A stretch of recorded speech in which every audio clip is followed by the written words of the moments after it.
By driving 3Dতে। আজ আমাকে চাকরি যেতে হবে, তো আমি একটা স্টাইল দেখাবো। ও সেই স্টাইল দেখাতে হবে আমাকে, যাতে কেউ কিছু না মনে করে। ও স্যান্ড রোসল্যান্ড, ওয়াও কি স্পিড! ও গাইস, তো গাইস আমার স্পিড শেষ, এখন আমাকে আমার কাজে যেতে হবে। আম্মু বলেছে কাজ করতে হবে, আজ প্রতিদিন ঘরে বসে বসে লাভ নেই। কাজ করার জন্য পুলিশ স্টেশন যাব। পুলিশ স্টেশন যাওয়াটা এত সহজও না। তো পুলিশ স্টেশন যেতে হলে আমাকে প্রথম নিজের গাড়ি ব্যাক করতে হবে।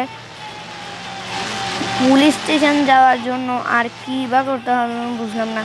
পুলিশ স্টেশন কেন কাজ করতে হবে? তো আমাকে পুলিশ স্টেশনে হাওলদার হওয়ার জন্য কাজ করতে হবে, যদি কিছু হয় আর কি। তাহলে আমাকে গাড়িটাকে খুব সুন্দর করে চালাতে হবে।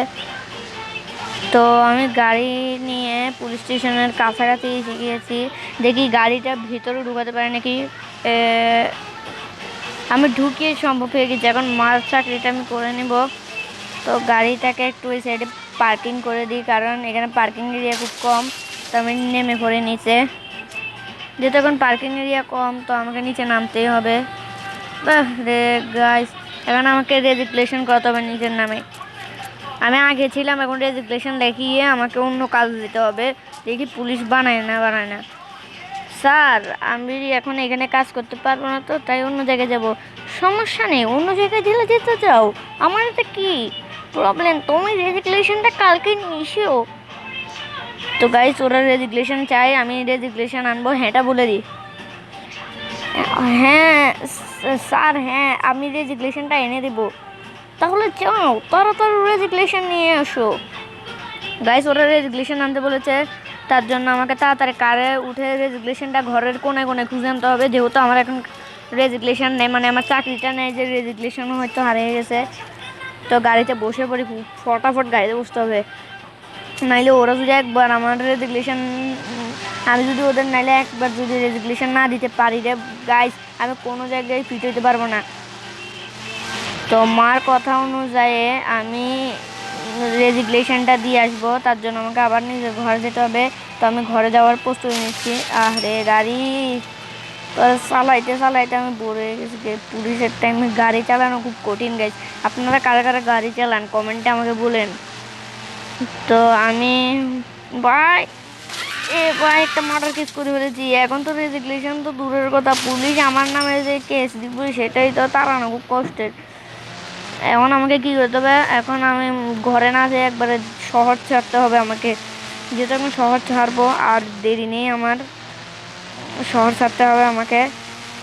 এই যে গাইস একটা পারি নেই মারতে, আরেকটা হয়ে গেছে গা। এখন তো রেজিস্ট্রেশন ফর্মে আমাকে পুলিশ অবশ্যই তাড়া করবে। তো গাইস পুলিশ তাড়া করার আগে আমি এখান থেকে দৌড় দিয়ে এক কোণা থেকে অন্য কোণে চলে যাবো গা। পুলিশ হয়তো অলরেডি আমার খবর জেনে গিয়েছে। এখন এখন যদি রেজিস্ট্রেশন ফেরত দিতে যাই আমার 12টা বেজে যাবে গা। আমাকে ট্রেনে করে আমার বাড়ির গ্রামে চলে যেতে হবে। গ্রামে এসে এমন একটা কাজ করতে হবে যাতে পুলিশ অফিসাররা আমাকে খুঁজে না পায়। তো আমি গ্রামে যাচ্ছি। গ্রামে যেতে যেতে অনেক দেরি হয়ে গেছে গা। তো গাইস গ্রাম থেকে এখন আবার শহরে এসে গিয়েছি। গ্রাম থেকে শহরে আসা খুব কঠিন একটা কাজ। তো আমি গ্রাম থেকে শহরে এসে গিয়েছি, মানে পুলিশ আমার নামে কেসটা তুলে ফেলেছে এতদিনে। গাইস পুরোনো গাড়িটা এখন আমার কাছে আছে, যেহেতু আমি ওইটাই রয়ে গিয়েছিলাম, কিন্তু আজ ভেঙে গিয়েছে তার দরজা। আমার জীবনে আমি একটা দরজা ভাঙি নাই গাড়ির, কারণ আমার থেকে এক পয়সা নেই। তো গাইস আমার কেস মাপ হয়ে গিয়েছে, যার কারণে এখন আমি রেজিস্ট্রেশন দিতে যাব। তো রেজিস্ট্রেশন ঘর থেকে নিয়ে নিই। গাইস কেস সলভ হইলে শুধু রেজিস্ট্রেশন দেওয়া যায় না, কেসকে রিভার্ডোজ হতে হবে। তো আমি এখানে গাড়িটা এনে বাইরে রেখে দিই। তো মাকে বলতে হবে যে আমি এসে গিয়েছি।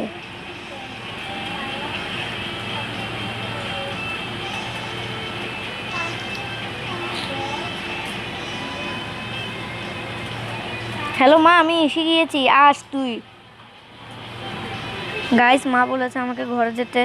আজ মনে হয় আলুর চপ আর আলু দম হয়ে যাবে গা। তো গাইস তোমাদের আবার স্টাইলটা দেখিয়ে দিই। ও গাইস আমার থেকে স্টাইল অনেক সুন্দর, কেউ আর করতে পারে না। তো গাইস এখন আমাকে আমার ঘরে যেতে হবে, যেহেতু এখন মা আমাকে কল দিয়েছিল, তার কারণ এখন আমাকে মার কাছে যেতে হবে। কিরে মা তো ঘরে নাই মনে হয়, যেহেতু এখন ঘরে নেই আমাকে সারা ঘর খুঁজতে হবে। দেখি ঘরের কোনায় কোনায় আছে নাকি। গেছে এখানে তো মাকে দেখতে পাচ্ছি না, যেহেতু উপরে যাই দেখি কিছু পাওয়া যায় নাকি। মা কোথায় গিয়েছে গাইস? এখানে তো ঘরের একটা কোনাতেও পাচ্ছি না, দেখি উপরে গিয়েছে নাকি। তো গাইস উপরে এসে গেছি, ব্যায়াম করার রুমেও তো পাইলাম না খুঁজি। তো গাইস এখানে কোথাও মা নাই, মানে আমাকে বোকা বানিয়েছে মা। বোকা বানানোর সুযোগ পেল না তো,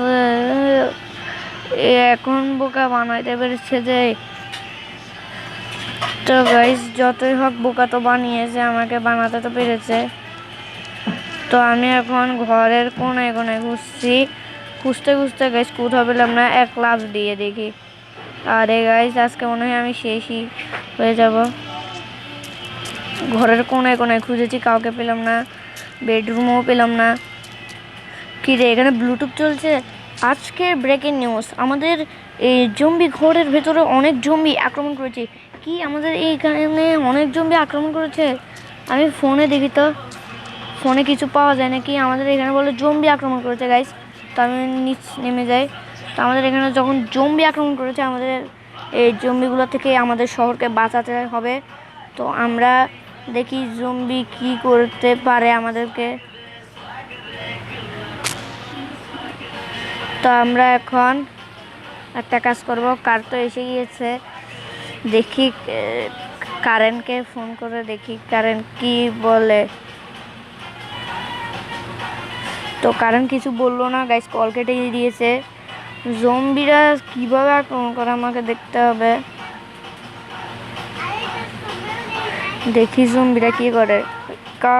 রিয়া তো কল কেটে দিয়েছে, এখন তো একজনে বাকি আছে, সে কল কেটে দিলে জম্বি আসবে না। তাহলে কল দিয়ে দেখি। ভাই ও কল কেটে দিয়েছে। আমাদের এখন ডাইনোসর পার্কে যাওয়া লাগবে। ডাইনোসর পার্কে একটা ছোট ডাইনোসর আছে, সে বলে কেস করেছে। তো আমাকে ডাইনোসর পার্কে যাওয়া লাগবে। আমার মোবাইলে এক্ষুনি খবর পেয়েছি, আমি মোবাইলে মেসেজ এসেছিল। তো আমরাকে গাড়িটাকে ঘোরাতে হবে তাড়াতাড়ি, যত সম্ভব আমাদের পার্কে যেতে হবে, মানে কি জানি ডাইনোসর পার্কটা কি, এখানে পার্কেটায় যাওয়া লাগবে আমাকে। আমার কার নিয়ে আমি পার্কে চলে যাচ্ছি। এখন তো আর কেউ নাই, বা একটা মার্ডার করে জেল থেকে পালিয়ে আসছিলাম একবার, কিন্তু এখন আর মার্ডার